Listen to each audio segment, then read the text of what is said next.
So, how is AI kind of impacting the cybersecurity, both from a protection perspective or from a threat perspective? If you want to be good in cybersecurity, I would say you need to develop a strong cyber sense because that cyber sense does not change. I've always believed every field goes through a transformation every 10 years. So, what are some of the tools and technologies which is being used in preventing cyber attacks? The hackers had deployed something called as a cryptocurrency miner in their AWS. So there is a framework that I would like to share with our audiences. The framework is called as RRR. Let's say you are a new company or a existing company. They want to start a program or a setup where they can take care of these kind of threats. So, how should they start? Did you know that there is something called as ISO 27001? This is a compliance standard, and this standard is a framework. So, how do they go about understanding the risks related to cyber attacks or cyber threats? To give you an analogy, in our car, you have a brake to reduce the speed. But in case the brake is not working, you also have a handbrake. So you have a primary control and you have a compensating control. The biggest fallacy right now that many people are living in is that they think that my backups are awesome. But the truth is, they have never tested their backups. That brings me to the biggest threat right now these days for companies is. Now, let's talk about the career in cybersecurity. How promising is it? At that time, they tell me, sir, I have done the CCNA course. Now I'm doing security course. I said, okay, so what's the next step? I don't know. Everybody has a plan until they get punched in the teeth.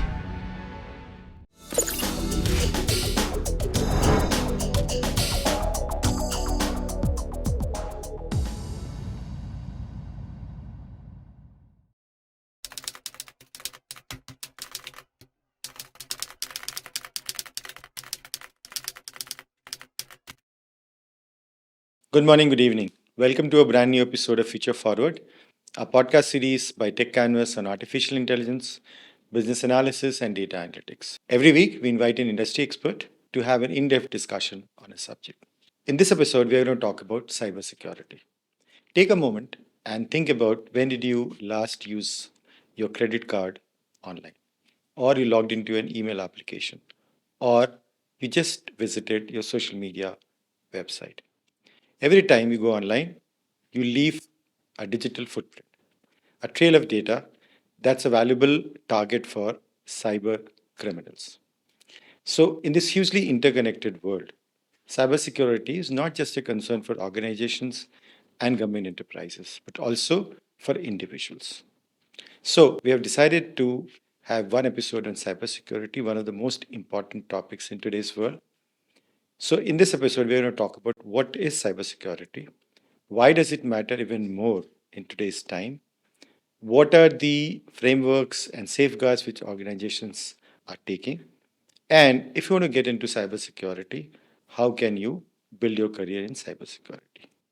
And to talk about that, we have Aniket Amdekar. Aniket is an international coach. He has been a cybersecurity professional since 2007. Aniket loves investigating cyber attacks and spread awareness about it to the global audiences. As a trainer, he recently completed the training for Cyber Commandos program for the Home Ministry of India. As a professional speaker, Aniket has spoken in various international conferences in Miami, Malaysia, and Nigeria. Aniket has spoken on All India Radio also on the importance of cybersecurity. He loves telling stories from Ramayana and Mahabharata to kids and adults. With more than 13,000 LinkedIn followers, he believes in the power of networking. Let's welcome Aniket. Hi, Aniket. Welcome Hello. to the show. Thank you. Thank you very much. Okay, so I just talked about about you a little bit. Uh, can you tell us about your professional career? Where did it start and how it has grown in the past few years? Sure. So my career started in Pune, 2007, when I had just graduated from Vishwakarma Institute of Information Technology, or VIIT. So after my graduation in 2007, I started working with a company called SonicWall on their firewall products in the technical support. And the technical support continued in my next company as well, which was Symantec. That's where I was for about 3 years, and I worked on a lot of antivirus products, a lot of incident response situations where more than 10,000, 15,000 machines are infected with a virus. And the antivirus is not able to catch it because the virus keeps changing. So, how do you find and build signatures for that? So, I used to work on these kind of things. Now, after Symantec, I started to work with Microsoft. In Microsoft, I worked on their cybersecurity portfolio. And back then, mobiles were just coming up with the Android OS. Back then, not a lot of app based functionality was present. So the overall attacks were still focused on emails, sending you ads, and things like that. But people were worried about digital rights management. If I send you an email with some sensitive document, and if you forward that email to somebody else, they should not have access to it. So we had technology like that in Microsoft, and I was working on these kind of products. Now, after Microsoft, I worked in a company called Akamai, and that's where I worked on cloud architecture, cloud security.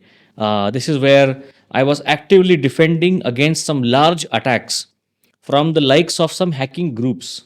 There is a hacking group called as Anonymous. So, Anonymous had threatened some of the governments that they are going to launch attacks. And then I was part of the team who was defending against these kind of ongoing attacks. Did you know there were robotic attacks happening, where robots or online bots are stealing the data from a lot of these e-commerce websites, travel companies, and that's big money that they are losing out because of this. So we were building solutions to defend against these kind of attacks. So I would say the first half of my career was all about technical support and defending specific products, working, making those products work, fixing issues, things like that. Now, after that, I started to implement this technology as a part of the team of the product itself. For example, I work with Walmart. Now, in Walmart, I'm using the same product that I have been supporting for a long time, but as a customer this time. So I was building a strategy that during the holidays is the time when the traffic increases. They receive a lot of money at that time. So how do you defend against attacks during this time? So following Walmart, then I worked with a financial company, and that's where I was leading a team of around 50 cybersecurity professionals, managing the security of that financial company. And that was a great experience.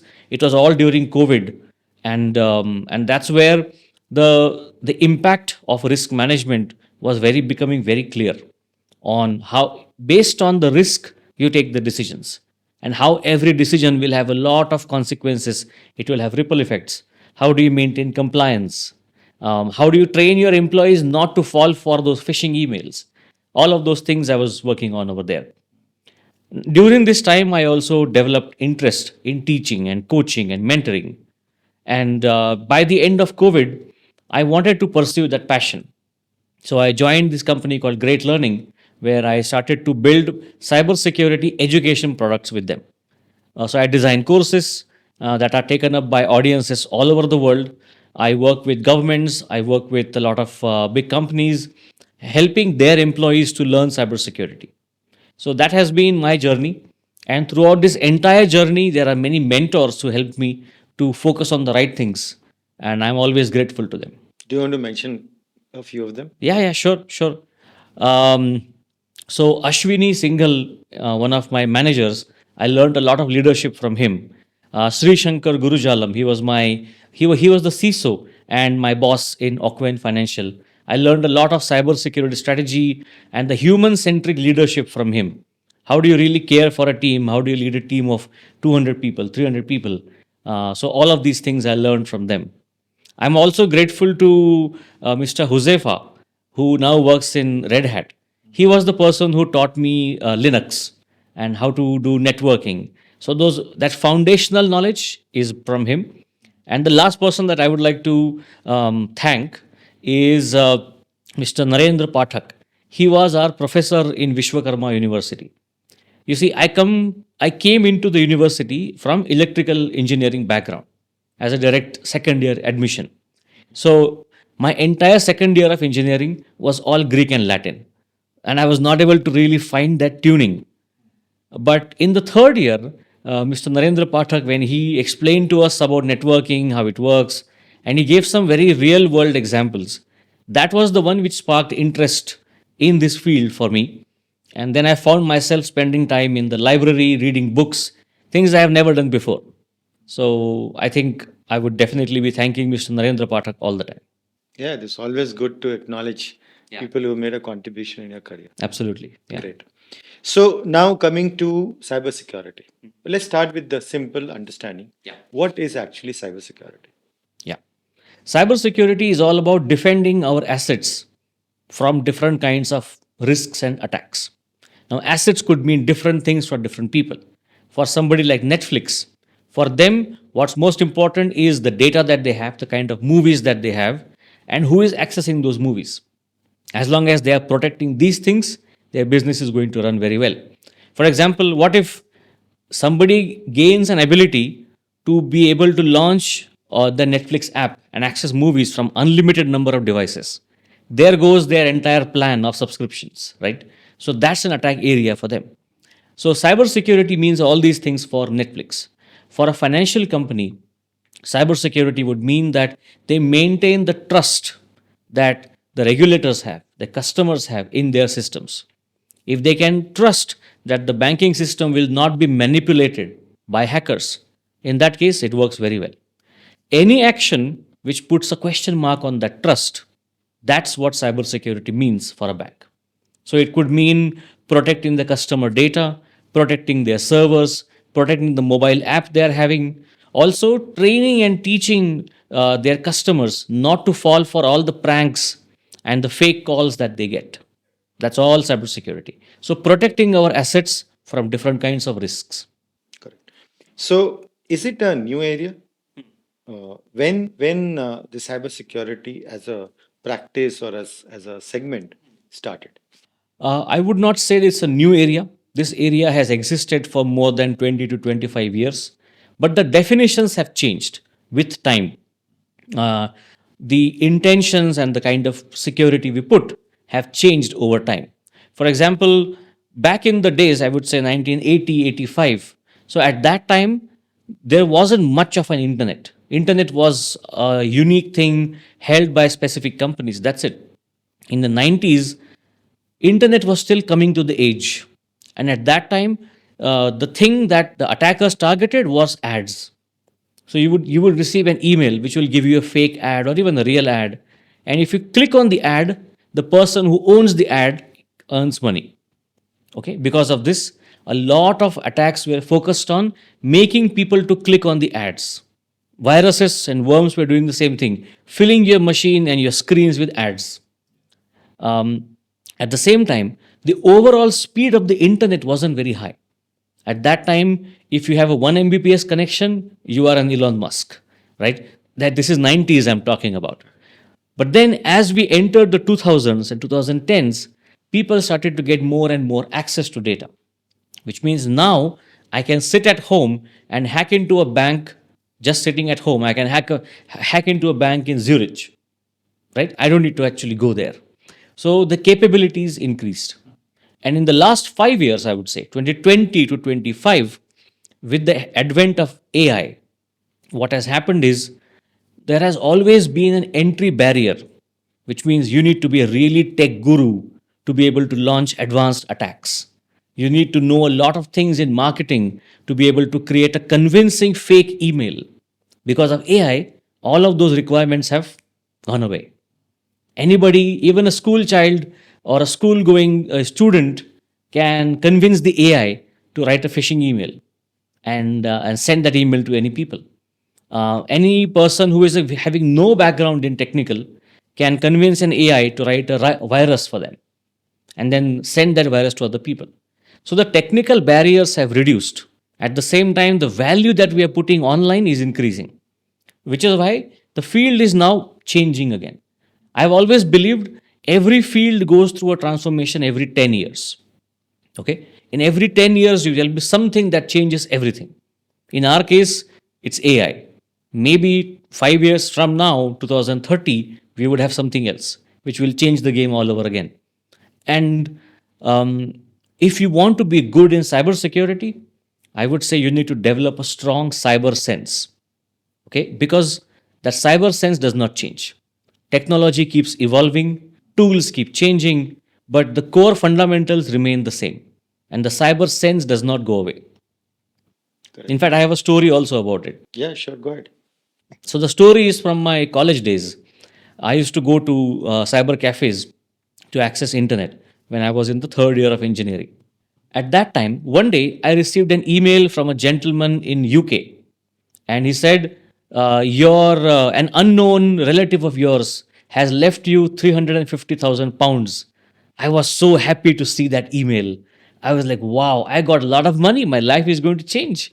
So I immediately printed that money. Sorry, I printed that email, and I came home and I showed that email to my father.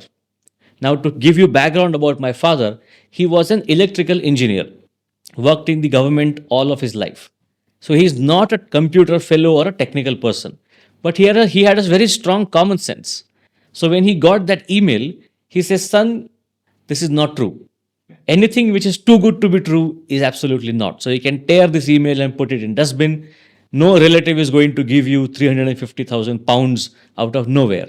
There is some catch to this." And I trusted his words, and I ignored that. Later on, I came to know that this was a common scam.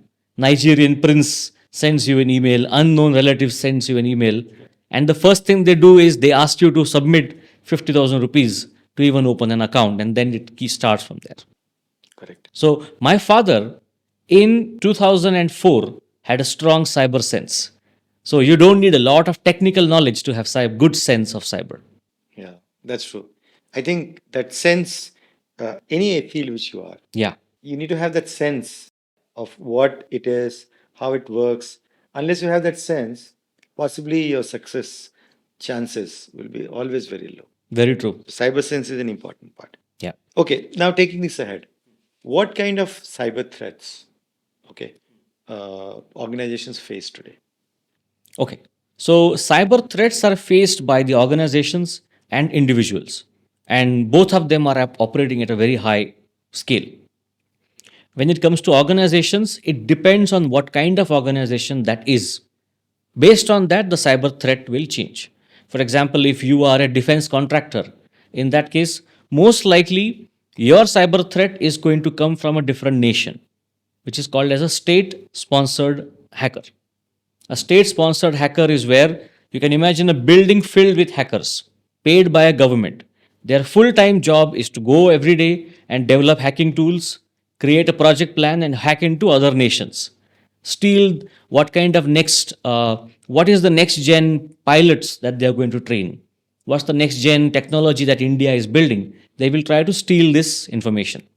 So, one kind of threats are the ones that are after information. Another kind of threats are the ones which are after disinformation. Did you know something is called as disinformation campaign? Where imagine thousands of Twitter accounts suddenly start talking that Modi ji's health is critical, and has been submitted to ICU, admitted to ICU, and because of this, there could be a lot of tension that gets created. So 3,000 Twitter accounts, they will get amplified by more Facebook accounts and then YouTube. So this is called as a disinformation campaign. In Russia and Ukraine conflict, this was the main thing that they were doing. They captured hackers who had, imagine an entire floor which is filled with mobile phones. They are all put to charging. In every mobile phone, there are 3 to 4 SIM cards. Every SIM card is connected to 10 to 15 Facebook accounts. So that entire room was representing more than 5 lakh Facebook accounts, all controlled by a single entity. I will write a post which will talk something bad about Ukraine, and I will Russia versus Ukraine. So I'll talk something bad about Ukraine, and I will just send it, and all my bots will start talking about it everywhere. So that is one kind of a threat.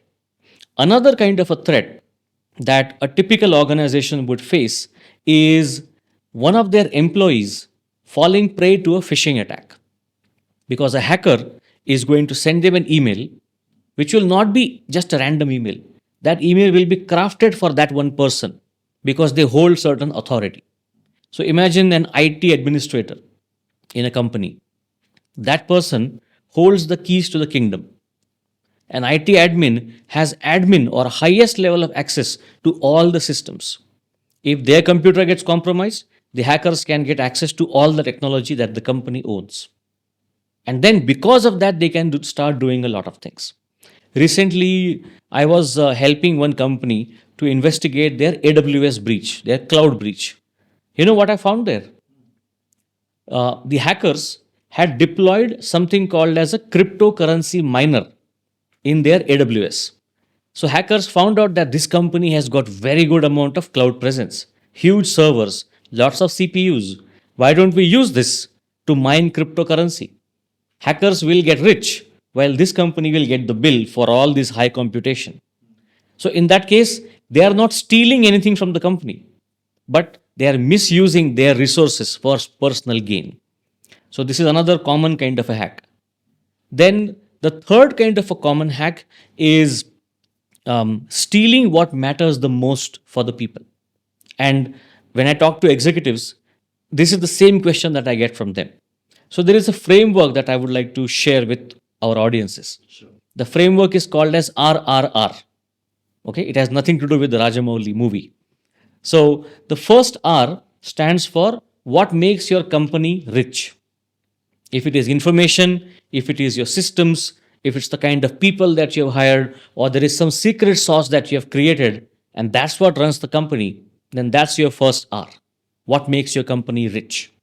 Second is what can ruin your company. So if something gets deleted and now your company cannot function, that's the second kind of R. What can ruin your company? And the third is what regulates your company. A lot of times, it's all about regulations. If you are a financial entity and your payment card industry certificate fails, that means you don't have the license to conduct business anymore. Even though your systems are most secure, but your compliance audit failed. Now you can't do business, even if everything is okay. So, what makes you rich? What regulates you? And what can ruin you?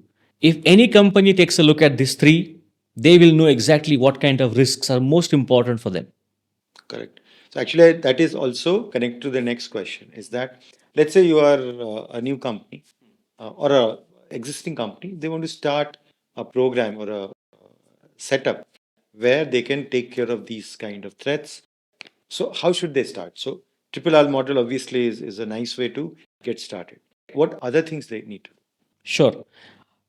Did you know that there is something called as ISO 27001? This is a compliance standard. And this standard is a framework. Okay. Now, this framework can help any organization to get started with the minimum cybersecurity that they need. And minimum can change from company to company. But because of this framework, they will know exactly how many security controls they need, how much money they should invest in security, what kind of commitment is required from the management. Because just approving the budget is not enough. There has to be a strong push from the management so that all the managers and the directors are aware of cybersecurity and they all treat it as if it's their responsibility as well. So I would say go for an ISO 27001, which helps them to start from scratch, start implementing security step by step, and then mature slowly into the next levels. Right. So an important part you mentioned about the ruin in triple R. So that is related to risk. Yeah.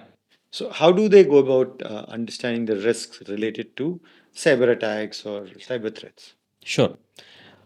They need to know what are their most critical systems. That's where you should start.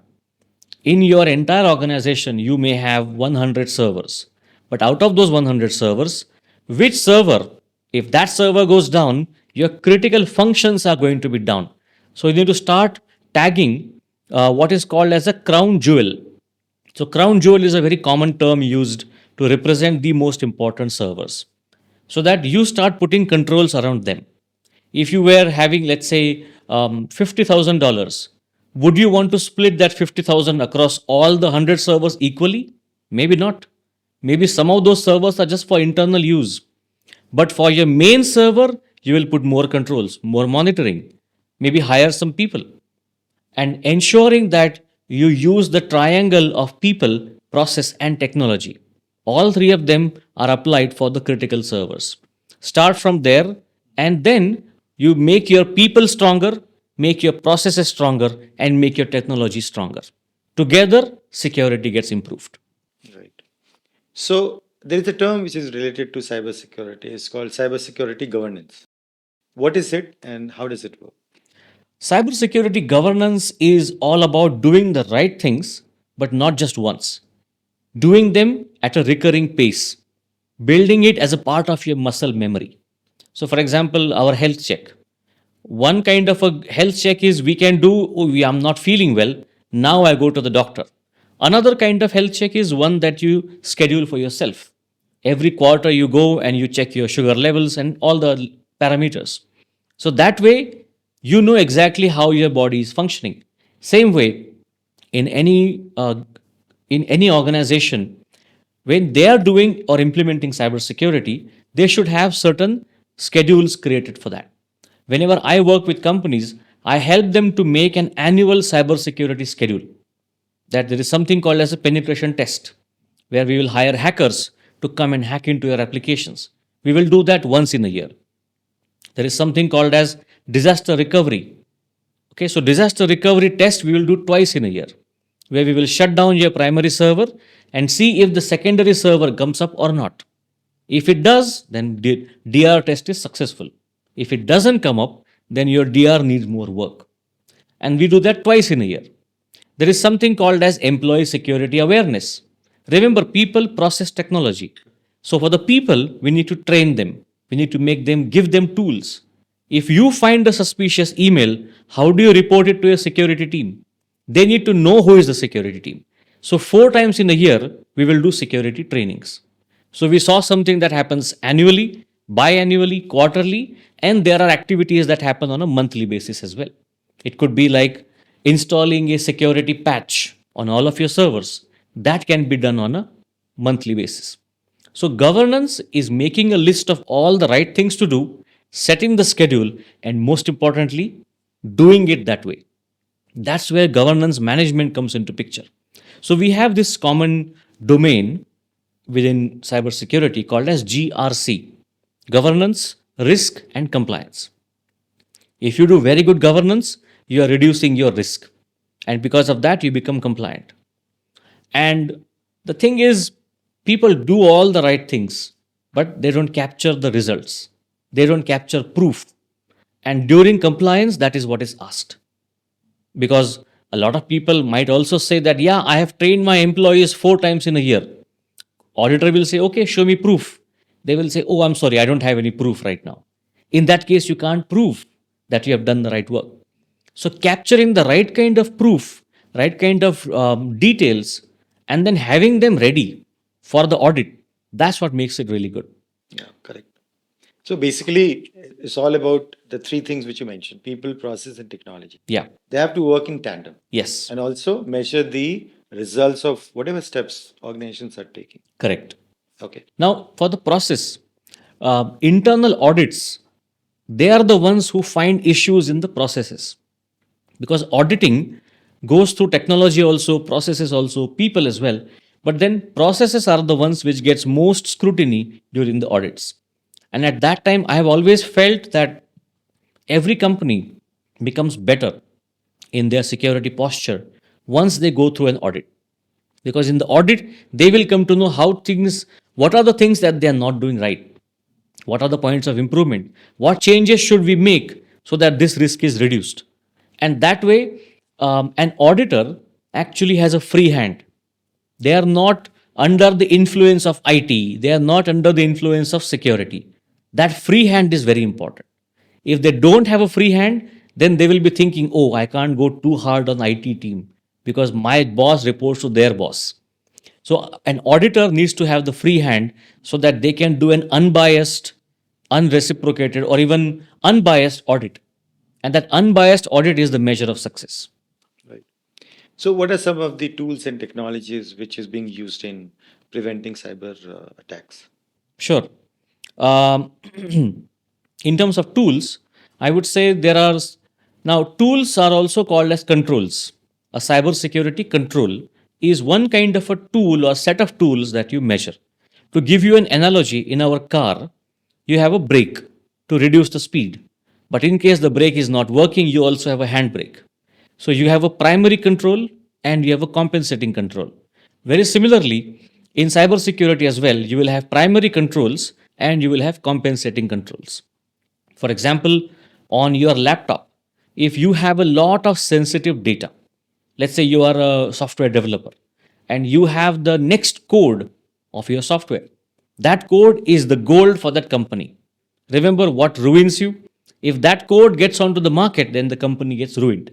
So, if that code should not leave the organization. So, for that, we will use a tool called as DLP, data loss prevention.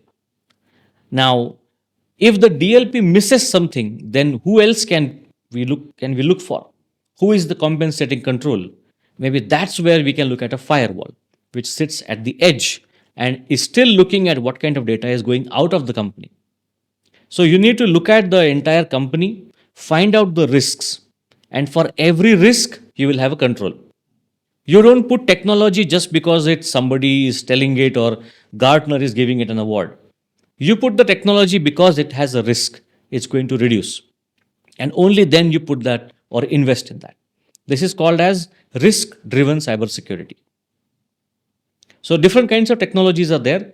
There are technologies for the endpoints or your laptops, like the DLP, the antivirus, backups.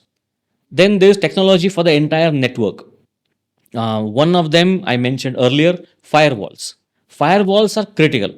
Firewall is like your main guard at the door. They can leave out a lot of unwanted data. You can make a lot of decisions at the firewall level itself. For example, you are an India based startup. All of your customers are from India. You don't receive any traffic from Korea or China or Russia. So you can block all these countries and you would say only traffic from US and India is allowed for me. So all of this enforcement you can do at the edge, at the firewall level. Then, as I said, disaster recovery, backing up your data is very important. In case something goes wrong, you have to have backups available. How do you secure those backups? The biggest fallacy right now that many people are living in is that they think that my backups are awesome. But the truth is, they have never tested their backups. So when the emergency hits and now they have to restore one of the backup servers, it doesn't work. And they find themselves in a soup. And that brings me to the biggest threat right now these days for companies is ransomware. So ransomware is like a malware. It's a virus which is written by some really sharp people who use a lot of great methods and processes. They don't go and hack everybody else. They will hack into a company, they will observe the company. You won't believe they will also go and read your insurance papers.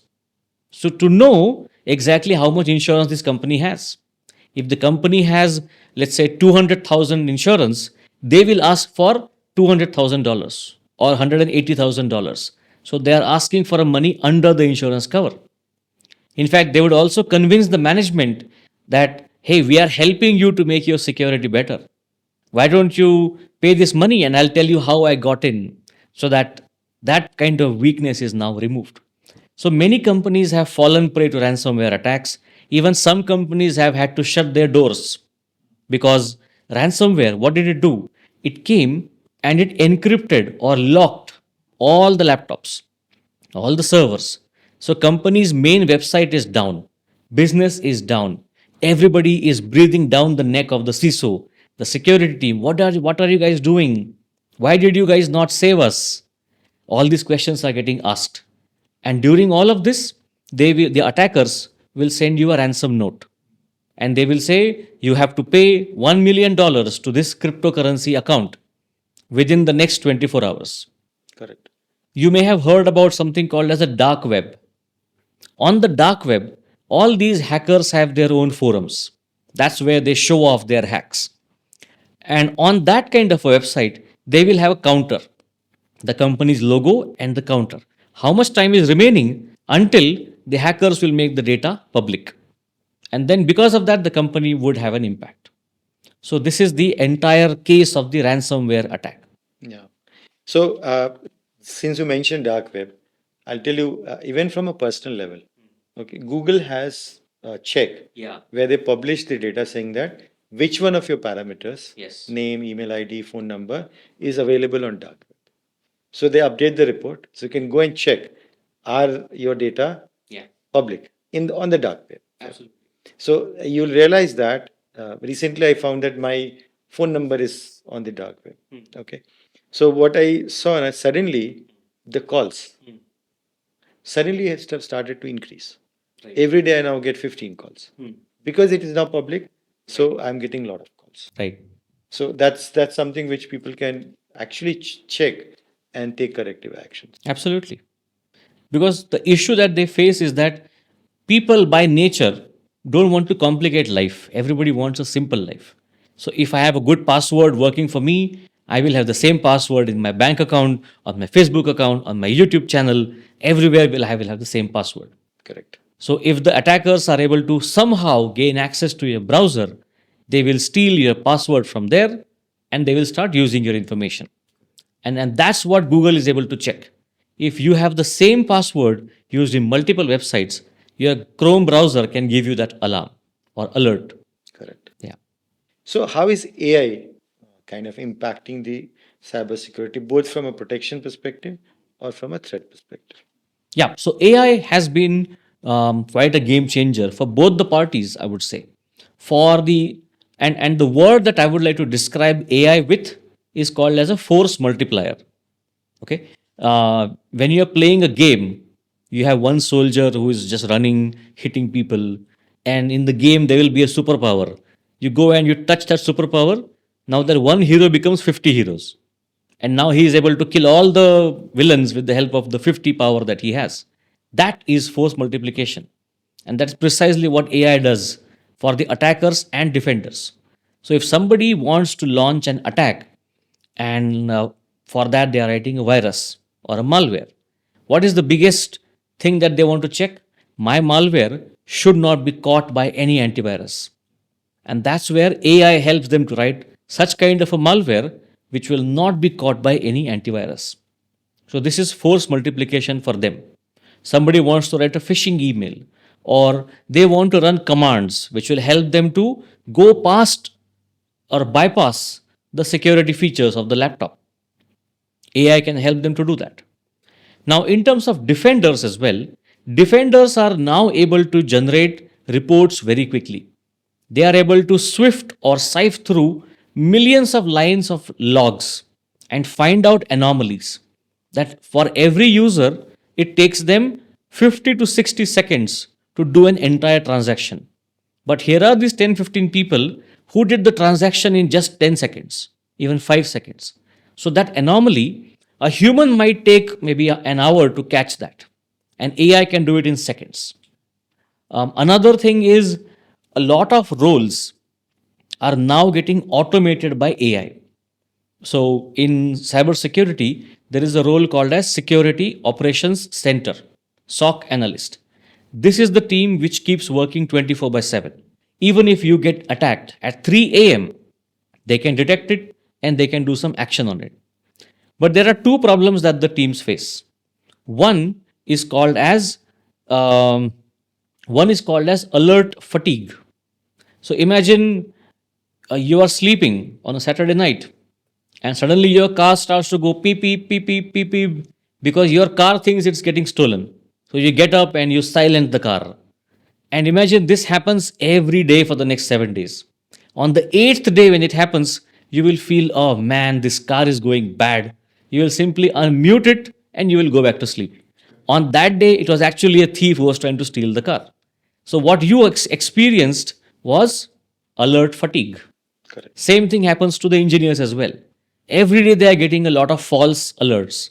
And every day they will think, oh, this is a false alert. This is a false alert. And because of that, they will let an actual attack go through. This can be prevented with the help of AI. And the real fatigue as well, where because AI doesn't take leave, AI efficiency doesn't go down, AI doesn't have any emotional turbulence. right? So if you keep that AI agent going on, it will keep monitoring your entire network 24 by 7. So a lot of actually there are some companies who have come up with such products as well. It's called as an AI SOC analyst, which will keep monitoring your network 24 by 7. So a lot of these basic tasks, repetitive tasks, tasks that don't need a lot of human intervention are now getting done by the AI. And that is the world that I see industry moving into by maybe 2028 or 29, even into 30s.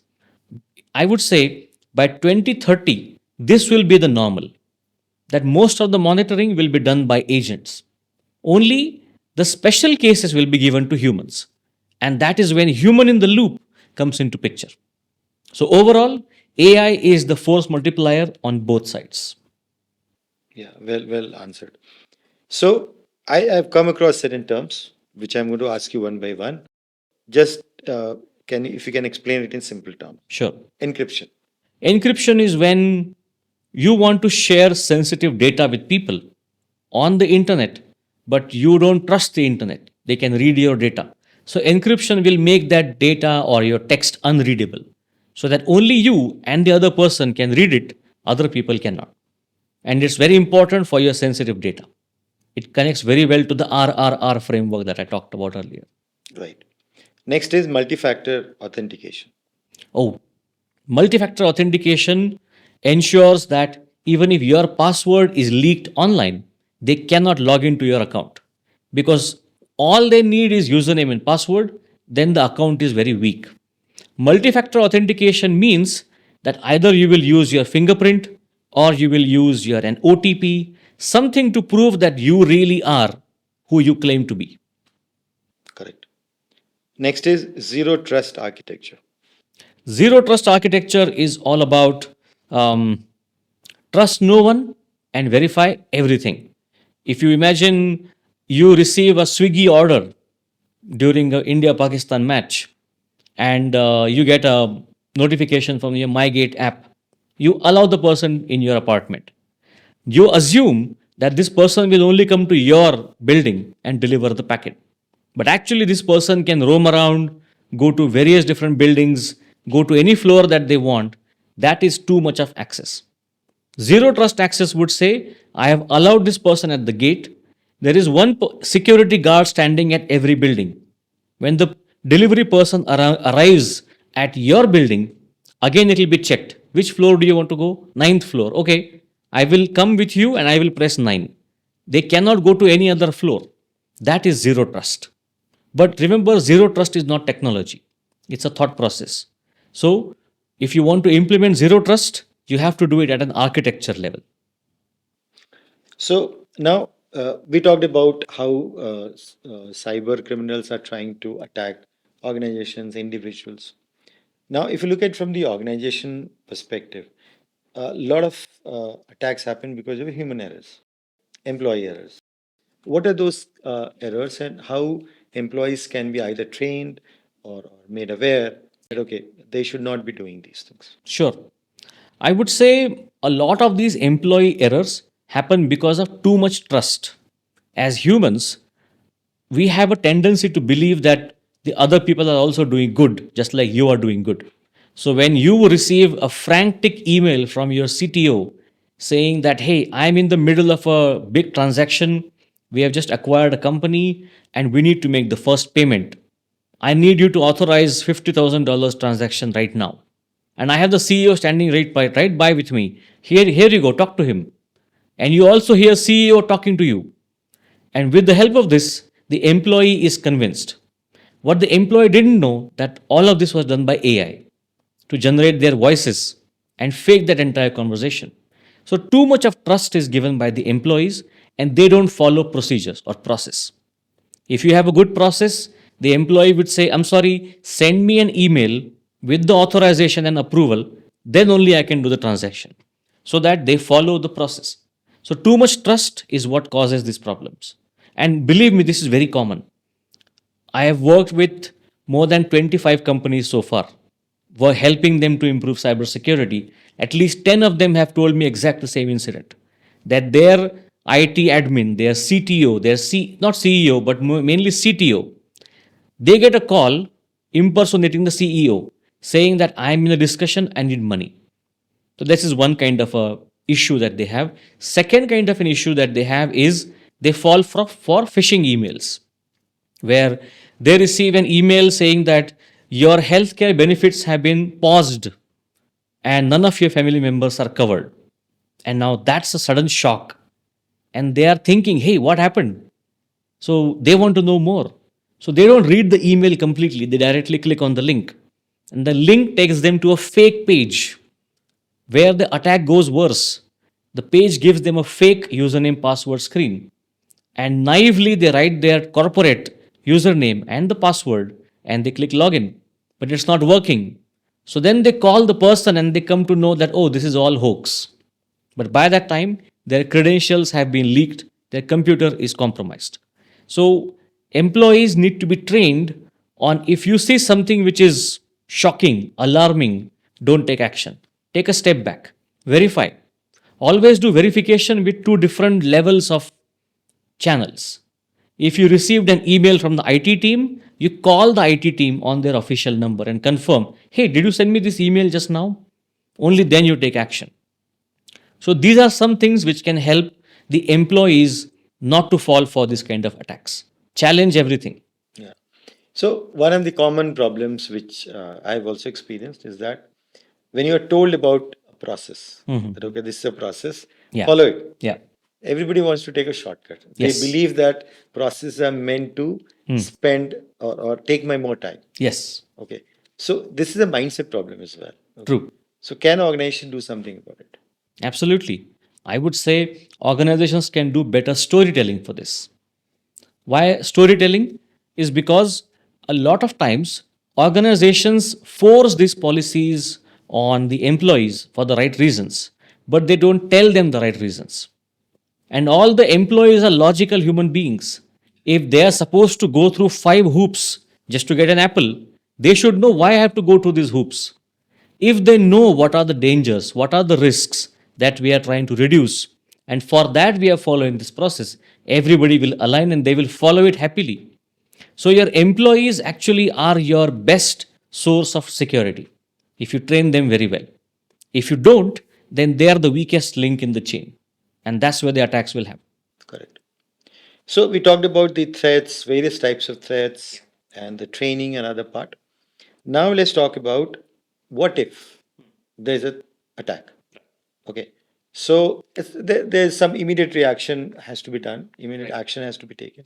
Where should organizations start? What should they do first? Sure. I would say that the first thing organizations need to know or to do is something that happens before the attack. That is what we call incident response planning, where you go through the RRR framework and imagine scenarios. What if my entire website is down because of web server going down? How will I continue to operate? Think about these scenarios and prepare what would be your cause of action. This is called as your playbook. So when an incident happens, the organizations should not react. They should respond. And they should respond by following the playbook. Which is why I help many organizations to conduct something called as a tabletop exercise, where we bring their CXOs in the room, we bring their IT admins, we bring their legal team, and we give them a situation. Hey, your company just got hacked. Tell me, who among you is going to start the process? And they all look at each other. Is it you? Is it me? Is that me? They don't know. Then we tell them, here is your policy, which states that your incident management team will start a call. It will be joined by security team, network team. Now I know. Let's play the game one more time. So the third time we play the game, they all know the policies very well. And now they are very confident. And remember, in case of an adversity, at that time, the core memories that you have, the muscle memory, helps you the most. I love reading books, and I see that in the studio as well. We have many books. There is an author that I follow, and he has written these books of a character called Jack Reacher. And within that, he has a quote which says, everybody has a plan until they get punched in the teeth. So that's also where the more you practice for these incidents, the stronger your response is. And there are very good case studies for that as well. So whenever I take any trainings, we give them case studies because history is something that should not be repeated. But those who don't study history are condemned to repeat it, which is why people should really know in their domain, in their industry, what kind of hacks have happened. Banks should follow and study the hacks that have happened for other banks. An e-commerce company should always keep an eye on what are the other e-commerce companies that are getting hacked and how, because the threat landscape keeps changing every day. I think that's what they should do. Yeah. So once the incident has happened and there is a response, Yeah. okay, then whatever is the outcome, okay, whether saved, damage done. So now it's also important that they do an analysis of what has happened, and then what should they do about that? How do they record it so that it can be then, like you mentioned, they look at the history, right? So how this history can be made consumable? I think there is a really nice framework that I would like to share with everyone, and this is the NIST or the NIST's Incident Response Life Cycle. And in the incident response life cycle, the last step is lessons learned. That's where the incident does not get closed until you write a lessons learned report.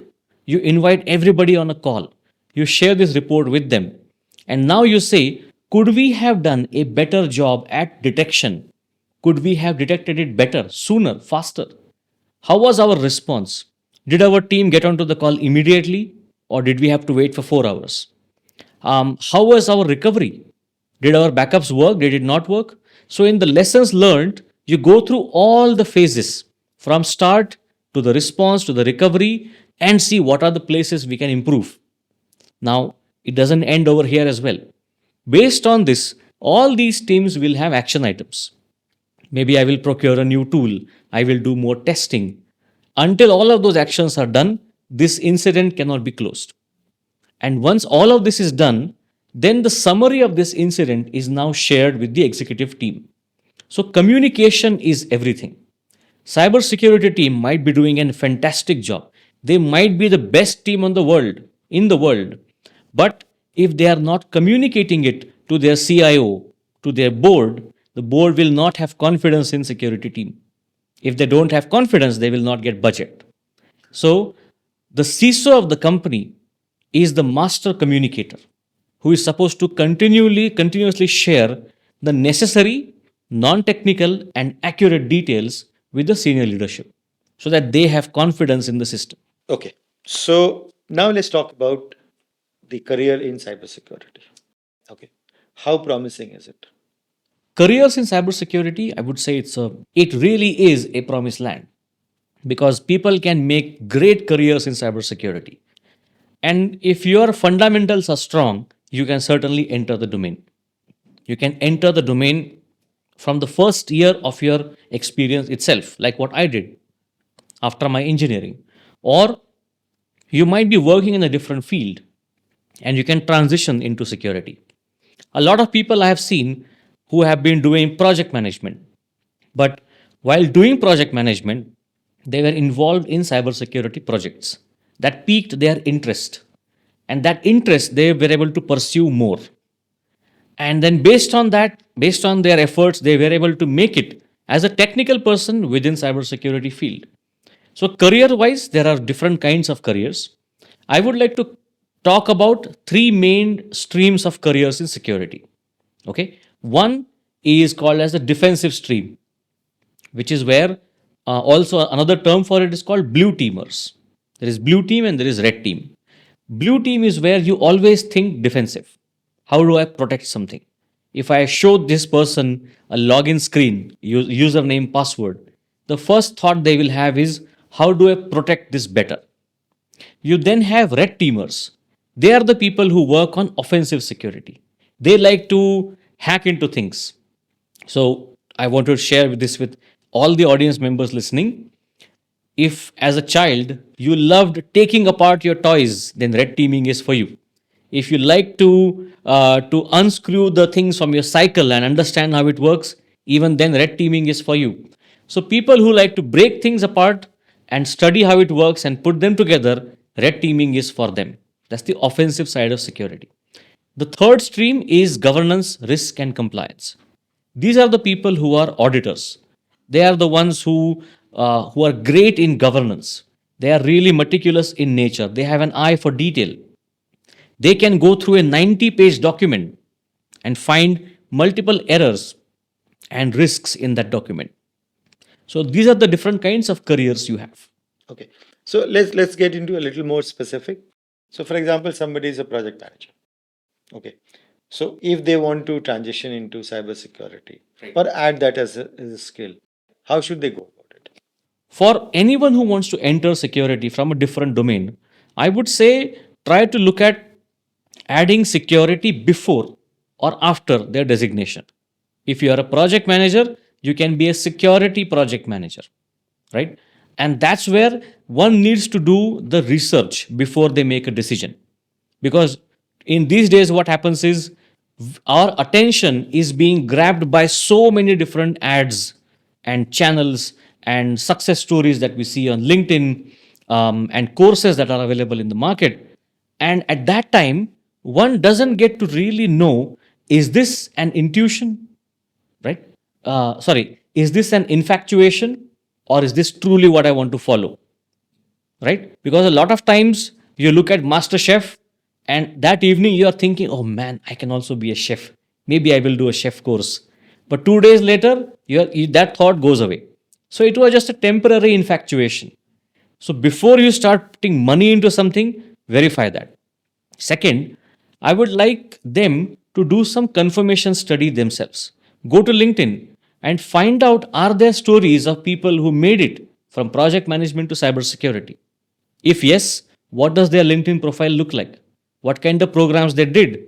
What kind of work they have done? Reach out to those people, talk to them. Another thing is, if you are trying to look at security project management, then look at the job descriptions of security project managers, at least 10 of them. Print them all out, or even better, use AI. Copy their JDs into a single Word document, feed that document into AI, and now ask AI, look at my LinkedIn profile and look at this study. What do you think are the things missing? So now you know which skills you don't have. So whenever you're deciding to go for any course, does that course fill this technical need? If yes, definitely go for it. If no, then you know what is the delta. If the delta is that this role requires you to have minimum 5 years of cybersecurity experience, which you don't have, which means that's a deal breaker. Don't go that right. Don't take that path. So this is another way in which you can actually do some study, and then based on that you decide whether you want to go or you don't want to go. There is one word of caution that I want to share with everyone, and that's about certifications. A lot of times I have felt, and I have seen people, so in Great Learning when I teach, a lot of times students will use the Calendly app and schedule a one-to-one discussion with me. At that time they tell me, sir, I have done the CCNA course, now I'm doing security course. I said, okay, so what's the next step? I don't know, I'm going to figure it out. I said, then why did you do CCNA? Because it was very popular. So that's a very wrong approach. You should not go for CCNA because it's popular. If you really want to go into learn networking, then you do CCNA. If you really love taxing, then you go and do the taxation course. Don't do the course and then think what I'm going to do with it. If that logical reasoning is straight, then I think your money will be invested in the right kind of resources. Yeah, that's a very practical aspect. So start with looking at what exactly this particular role needs, do a gap analysis of the skills, and then plan your future learning path or whatever, whether it includes a certification or not. Absolutely. Okay, you mentioned project manager, business analyst, or the analyst role. Okay, who are could be a non-programming based roles. Okay, so they are more client interactions, working on a project. So can they also get into cybersecurity? Yeah, absolutely they can. Because analysis, if that is their primary skill, then cybersecurity needs a lot of that skill. Because you need to analyze a lot of data, reports, situations, and do critical thinking and based on that recommend the next part. And this is also a field where there's a lot of pressure, because if you have developed the security system, you are under attack, and you see that the attackers were able to bypass it, one should not think that, oh man, I really suck at this, I don't want to pursue this further. They should think, oh really, I did a lot of research and still they were able to bypass. How? Let me learn from that, so I will not make the same mistake again. So the more curious you are, the more you want to go deeper, the better you get at that job. So I would say analysts definitely have the potential to do very well in cybersecurity, but they would need to master the fundamentals. There are three things that they should know. Number one, operating systems. They need to know at least 2 to 3 operating systems very well. Windows as a client, like Windows 11, one operating system of servers like Windows Server, and Unix. So these three operating systems they need to know very well. Second, they must know networking. So operating systems and networking is an absolute must. And the third kind of varies. It could be cloud, it could be AI, or it could be programming if they are from a programming background. But at least one of these three they should pick up. If you pick up AI, then know how AI can be used in networking. How can I use AI in operating system? Learn about the use cases. Moreover, learn about how it is doing that job in the backend. Your use case cannot be that I work with ChatGPT very well. Nobody will pay you for that. They will pay you if you know what is it that ChatGPT is doing in the backend to give you that answer. As long as that part is crystal clear for you, you will get a job. Right. Any course which you can suggest for the, let's say, analysts, at least for knowing the basics? Yeah, absolutely. So I would say in many cases, the vendors themselves create a lot of courses. Like if you want to master operating systems from Microsoft, do a Microsoft certification. And Microsoft has made a lot of these certifications very easy to attend, easy to grasp on their own website. Same thing goes for networking. If you want to master networking, do a CCNA. Then there are a lot of other courses as well. For example, I have created a course in Great Learning. That course is an amalgamation of all of this. We teach you operating systems, networking. So basically, the same core beliefs that I shared, I have used those core beliefs to design this course. And many people have taken this course. And that's where we typically give the students a chance, a blue pill or red pill. Either they can go for the defender path or the offensive path, pen testing, ethical hacking. So they master the fundamentals for a few weeks, then they will choose, okay, I want to go for more defensive track. Security Operations Center, how do I go about that? I want to go about ethical hacking. So the next 6 weeks, you will focus only on ethical hacking. Do a deep dive into that, because a lot of times what happens is we dabble into a lot of things. I have learned a little bit of this and a little bit of that and a little bit of something else, but you haven't gone deep into anything. And that deep knowledge is truly what builds skills. And that's what people are looking at. Yeah. So before we end, couple of questions. Sure. One question, one bit of crux of the advice. Okay, for anyone who is either into cybersecurity, want to enter, or for companies, one kind of advice. For all three. All three. Cool. I want to start with people who want to enter the domain of security. I would say that you need to develop the cyber sense. So use your common sense. Like I said, do a lot of research where you want to go. Don't blindly enter or invest into anything. Do your own research first. Utilize a lot of free knowledge out there. And once you have done that, only then you start preparing for more and more things. In our scriptures, we've always talked about Jnana Yoga and Karma Yoga. So don't just consume knowledge. That's not going to help. You need to practice hands-on, build your own labs, start doing more things hands-on. Only that will give you confidence. Correct. People who are already working in cybersecurity, I would say you need to plan your next 10 years. If you are an analyst, are you going to try and become a SOC manager? Do you want to get into any other field? So that's also something they need to look at. Because in everyone's career, there are three different spans that you have.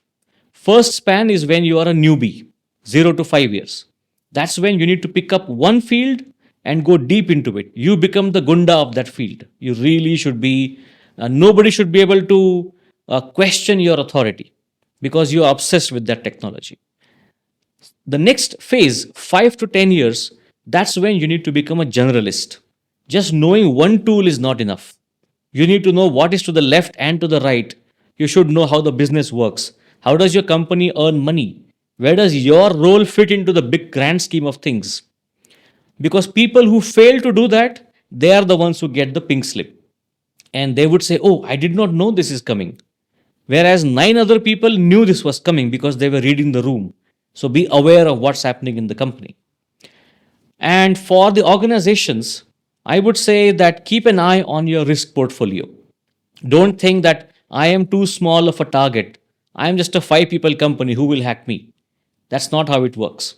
Everybody is a target. So you should be able to implement just the right amount of security based on the risks that you have. So use the RRR framework, find the risk, implement the controls, and do good governance. Yeah, great piece of advice. Thank you. Last question. So, after listening to today's podcast, people will have questions, more questions. Where can they connect with you? They can connect with me on LinkedIn. I'm in touch with a lot of people on LinkedIn. I love to speak with people, discuss about their scenarios. So if somebody has a question on the career, they can feel free to reach out to me. If you are a company and you are not sure what should be your next step to implement security, even then they can reach out to me. And for AI as well, if somebody has implemented AI and they are not sure if there are any risks coming from that, even there as well, I'm helping companies to uncover risks from their AI implementation. Yeah, so we'll put his LinkedIn URL in our post so that you can connect with him. So, thank you so much, Aniket. It was a wonderful discussion on cybersecurity, and I learned a lot. Thank Okay, you. I'm also very new to cybersecurity, and I hope audience will also learn a lot. Absolutely. So, thanks so much. I hope you have gained some knowledge on cybersecurity. We'll have more discussions on cybersecurity in the future. Thanks for watching. See you in the next episode. Thank you so much.